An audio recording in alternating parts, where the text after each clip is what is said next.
Start. Nawaz से पूछना चाहूंगा, जो भी फिल्म में आप जो भी किरदार निभाते हैं वो हर किरदार में जान फूंकते हैं। इस फिल्म में कैसे कौन सा किरदार निभा रहे हैं और किस तरह से जान फूंक रहे हैं इस किरदार में? यार जान फूकूंगा तो मतलब जान ही नहीं बचेगी मेरी तो। इस फिल्म में ये है कि लाइक जैसे नाम से ही पता चलता है, बाबू मोशाय बंदूकबाज है, कॉन्ट्रैक्ट किलिंग का एक वर्ड है और बहुत ही लाइक शेमलेस हीरो है। कोई वैल्यूज़ नहीं उस आदमी की, पे बिलीव नहीं करता वो, लेकिन एट द सेम टाइम वो एक पैशनेट लवर भी है जो प्यार करता है फुलवा को, और अनकॉन्शियसली कहीं ना कहीं इक्वालिटी पे भी बहुत बिलीव करता है। इस तरह का कैरेक्टर है ये। और हाँ, ये है। बेटा, आपसे कहना चाहूँगा कि आज के दौर में जो भी कलाकार आते हैं मुंबई एक्टर बनने के लिए, नवाज बहुत बड़ी प्रेरणा है। नवाज भाई, तो आपके लिए कितनी बड़ी प्रेरणा है और आपने क्या सीखा उनसे शूटिंग के दौरान, क्या कहना चाहेंगे?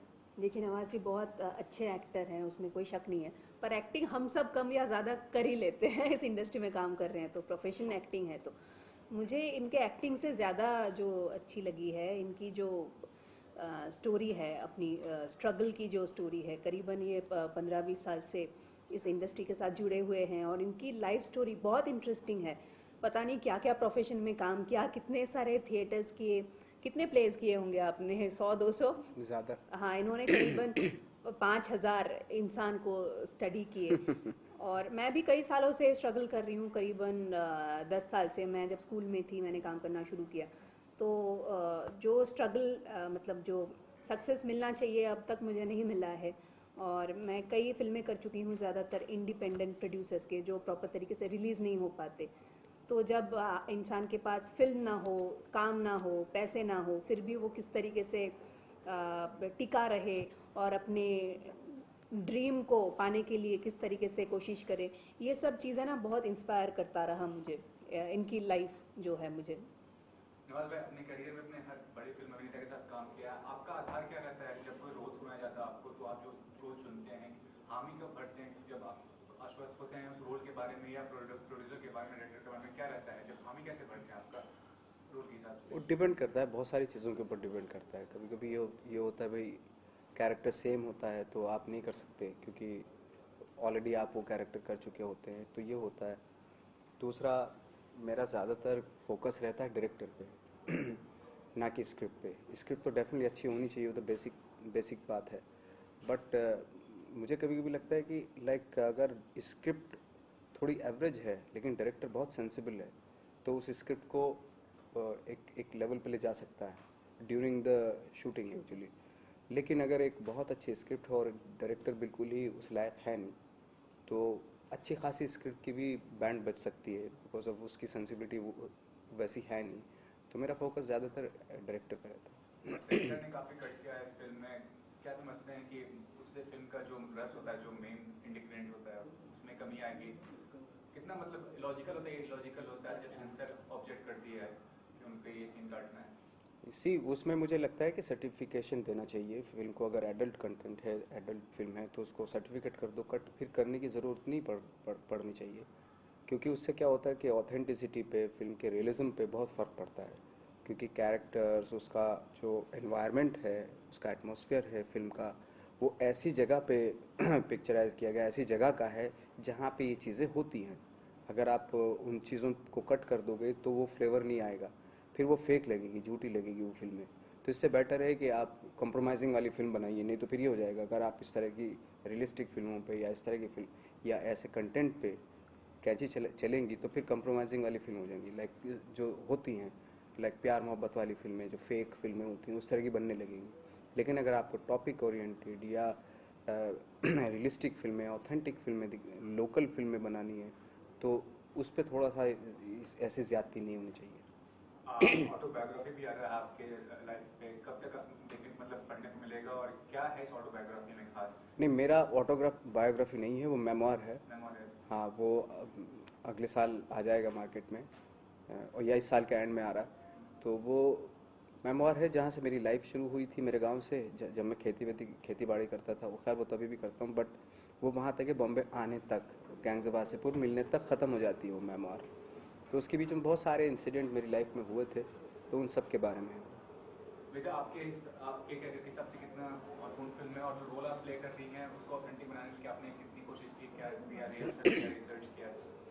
इस वक्त ये मेरी कैरियर की सबसे महत्वपूर्ण फिल्म है, क्योंकि मेरी कोई भी फिल्म इतनी बड़े तरीके से रिलीज़ नहीं हुई या कंट्रोवर्सी में नहीं आई, और मेरे साथ नवाजुद्दीन जी भी नहीं थे इनसे पहले कोई भी फिल्म इसलिए में। चूंकि मैं हूँ इसलिए आ गई, क्योंकि मेरी फिल्मों पे अक्सर आती है कंट्रोवर्सी, कैंचियाँ तो चलती ये हैं, ये सब होता है। एक अच्छी बात हो गई कि नवाज जी हैं, और इनके साथ क्योंकि इनके बहुत सारे फ़ैन फॉलोइंग है, और आई होप इन्हें जो लोग देखने आए साथ में मुझे भी देख लें, तो उनके भी कुछ फैंस मुझे भी फॉलो करेंगे। I am hopeful. और मेरी जो कैरेक्टर है इस फिल्म में, मैं फुलवा की किरदार निभा रही हूँ। फुलवा एक मोची है। इंडियन फिल्म हिस्ट्री में कभी भी आपको कोई फीमेल मोची देखने को नहीं मिला है जो इतनी हॉट है। और मैं इस फिल्म में टाके लगाने के 5 रुपए लेती हूँ, और मैं बहुत शातिर हूँ, बिजनेस माइंडेड हूँ। कोई मुझे ताड़े तो उसके लिए मैं 20 रुपए चार्ज करती हूँ, और बाबू से बेहद प्यार करती हूँ, बहुत पैशनेट हूँ, थोड़ी मैनिपुलेटिव हूँ। ऐसा हटके सा कैरेक्टर है मेरा। आपसे जानना चाहूँगा, फिल्म की कामयाबी नाकामी कितना प्रभावित करती है आपको, और आप क्या समझते हैं कि कामयाबी आपके लिए क्या होती है बॉक्स ऑफिस पे? क्योंकि ज़्यादातर लोगों का कामयाबी मतलब ये होता है कि 100 करोड़ का बिजनेस करे फिल्म, आपके लिए कामयाबी का मतलब क्या है? देखिए, अगर 100 करोड़ का बिजनेस कोई क्राइटेरिया नहीं होता, 55 करोड़ का भी Benchmark भी नहीं कर है सकती ये। है पिक्चर कोई, है ना। बजट के ऊपर डिपेंड करती है। अक्सर क्या होता है कि जैसे 5 करोड़ की कोई पिक्चर है, तो उससे भी आप ये नहीं एक्सपेक्ट कर सकते कि 100 करोड़ होगी तभी वो हिट होगी। वो 5 करोड़ की पिक्चर है तो 15 करोड़ में भी हिट हो जाती है वो फिल्म। 15 करोड़ अगर आ गए उसके तो प्रॉफिट हो जाता है उसको। खैर ये तो सब बॉक्स ऑफिस की चीज़ें हैं, ये तो हमें, खैर एक्टर को इन सब चीज़ों पे ध्यान नहीं देना चाहिए, ये प्रोड्यूसर का काम होता है।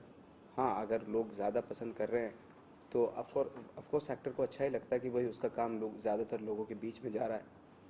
तो ये बॉक्स ऑफिस वाला चक्कर जो है, ये आई थिंक एक्टर को नहीं सोचना चाहिए, नहीं तो फिर थोड़ा सा मुझे लगता है कि वो डिफ़िकल्ट हो जाता है। एक्टर को अपनी क्रिएटिविटी पे या अपने काम पे, इस पे ही फोकस रखना चाहिए। और फिल्म हिट हो या फ्लॉप हो, उसका जिम्मेदारी सिर्फ एक्टर के कंधे पे ही नहीं देना चाहिए, क्योंकि एक फिल्म में बहुत सारे प्रोड्यूसर लोग होते काम हैं, कर रहे डायरेक्टर होते हैं, 100 लोग और काम करते हैं फिल्म में। तो फिल्म हिट हो या फ्लॉप हो, सिर्फ एक्टर की जिम्मेदारी नहीं है, सबको वो जिम्मेदारी शेयर कर लेना चाहिए। और आप भी जानना चाहूँगी इसके अलावा कौन से प्रोजेक्ट पे काम कर रहे हैं, और कब तक फिर वो प्रोजेक्ट देखने को मिलेंगे? मैं तो बस अभी फ़िलहाल 25 तक बाबू मोशाय के साथ हूँ, और उसके बाद मेरी एक मंटो रिलीज़ होगी, आई थिंक वो नेक्स्ट ईयर होगी। बेटा आप कोई प्रोजेक्ट पे काम करते हैं? मैं दयाबाई पे एक बायोग्राफी कर रही हूँ। दयाबाई एक सोशल एक्टिविस्ट हैं जो केरला से हैं, पर पिछले 30 साल से मध्य प्रदेश में ट्राइबल्स के अपलिफ्टमेंट के लिए बहुत काम कर रही हैं। तो I am playing Dayabai in that film. और एक मैं फीमेल गैंगस्टर फिल्म पे काम कर रही हूँ। मैं फीमेल गैंगस्टर बनी हूँ जो मराठी लड़की है, और ये दोनों स्टोरी बहुत रियलिस्टिक है, रियलिस्टिक वे में शूट किया गया है।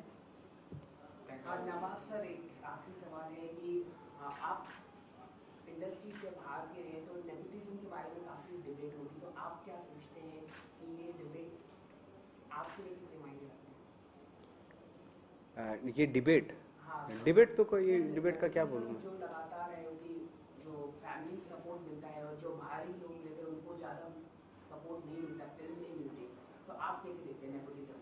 देखिए क्या है कि बाहर से जो लोग आते हैं उनको वाकई बहुत मेहनत करनी पड़ती है, कभी सक्सेसफुल हो पाते हैं, कभी उनमें से बहुत रह जाते हैं। और मेरा तो सिर्फ यही कंसर्न है कि जो टैलेंट है वो वही निकल के होता है। आना चाहिए, चाहे वो इंडस्ट्री से हो चाहे बाहर से हो, है ना। टैलेंट को इम्पोर्टेंस देनी चाहिए, वो है। सर, फ्यूचर में कभी आप वेब सीरीज करेंगे या डिजिटल मीडिया? डेफिनेटली बहुत जल्दी आपको न्यूज़ पता चलेगी। अभी फ़िलहाल बातें हो रही हैं। Thank you so much. Thank you.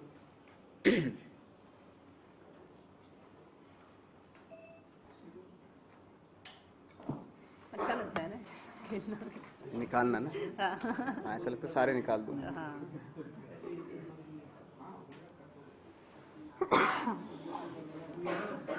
Done, thank you. Thank you. Sir media का एक फोटो चले? मुझे भी आना है।